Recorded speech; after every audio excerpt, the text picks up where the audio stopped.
hoje o nosso já? tema, Matheus? Então tá, eu vou começar aqui. A gente separou, né? Algumas perguntinhas.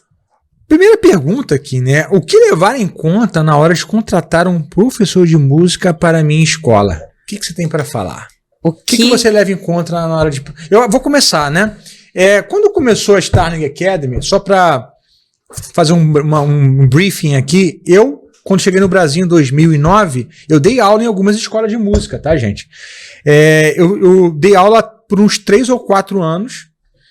E o que eu dava de aula nessas escolas? Eu já chegava com um projeto feito, né? Eu tinha um curso meu de improvisação. Então eu fechava com a escola o meu curso. Eu tinha o meu projeto para oferecer para a escola. Então sua aula era de improvisação? Meu curso era de improvisação. Eu dava um curso, fechava uma turma com a escola. Sei. Então isso já estou respondendo em parte uma pergunta. Quando eu abri a escola, nós tivemos uma preocupação já desde o início, trazer alguns músicos que já tinham estudado comigo, alguns professores, né? Dos nossos professores ali, talvez mais da metade foram alunos meus. Então, de certa forma, eu sabia que eles sabiam como era a minha metodologia, porque eles tinham estudado, mesmo ainda não tendo algo mais formal, um prazo de 2 anos. Esses professores de música conheciam a minha metodologia, a minha maneira de ensinar, como eu pensava em música, em ensino. Então eu contratei essas pessoas para me ajudar logo no início, né? Os primeiros professores. Outros instrumentos como vocalistas, bateristas, que eu nunca dei aula para essa galera, foram outros meios, né? A gente foi buscar no mercado, músicos que eu já conhecia, e a gente começou... No começo a gente botou mais assim a galera que era formada lá fora, na Berkeley, a gente botou também. A gente abriu com um time bem de excelência, né? Uma galera bem forte no mercado, já mais conhecida e tudo mais. E como a escola foi acontecendo desde 2015, eu comecei a formar também guitarristas. E comecei a chamar muito dos guitarristas que se formavam, que eu vi que tinham um perfil, que eram bons alunos, que eram bons músicos, que já estavam dando aula também. Aqueles que se diferenciavam dentro de sala de aula, a gente ficava de olho, né? E que já também estavam trabalhando dando aula, né? Porque, às vezes, se você pegar um professor que nunca teve uma experiência, é mais difícil.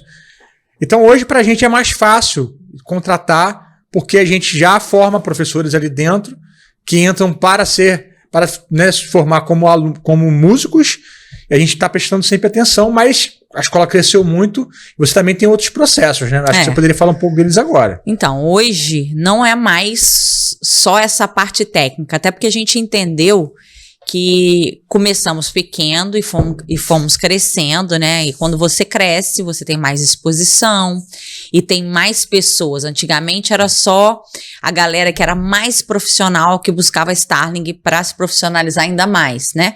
Hoje em dia mudou um pouco isso, porque a escola cresceu, então também a gente com essa parte do marketing também forte, a gente trouxe para a escola não só alunos que visam um lado profissional, mas aquelas pessoas que querem ser robistas, às vezes robistas esporádicos ou robistas sérios.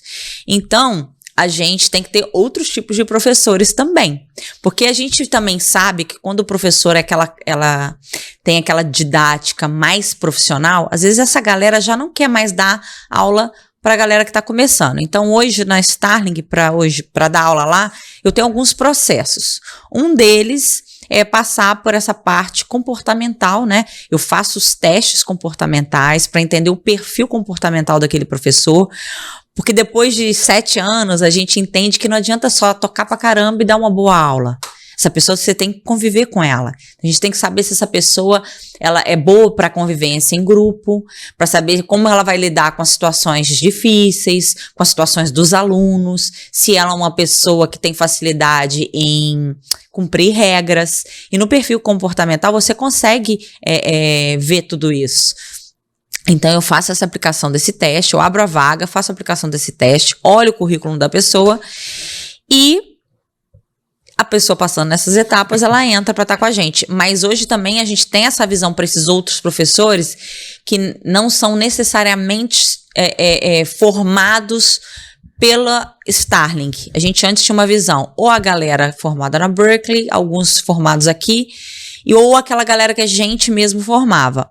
Hoje eu tenho aberto também para quem não é formado por nós, porque a escola ampliou, a gente tem a área Kids, e a área Kids tem que ter um tipo de formação que a gente não dá, a galera que vai fazer curso de musicalização infantil, e tem muita gente boa no mercado brasileiro, então assim, eu sempre olho o tipo de curso que esses professores fizeram, se eles têm tentado se profissionalizar. Às vezes o cara tem uma formação, mas uma formação de faculdade, o cara não fez nenhum curso especializado em nada. Eu prefiro, às vezes, um cara que fez vários cursos do que um cara que talvez tenha feito faculdade de música, entendeu, Matheus? Sim. Porque esse cara vai ter uma experiência mais prática. Então, eu não acho mais que seja só esse lado do cara ser um bom professor. Eu acho que tem que ser um bom professor combinado com uma pessoa que tem um perfil que se enquadra dentro da empresa. E a galera também pergunta muito em relação, por exemplo, à formação de licenciatura em música, né? Sim. Vale a pena fazer licenciatura em música? Eu não fiz licenciatura, tá, gente? Eu sou formado em música, mas sou formado em performance.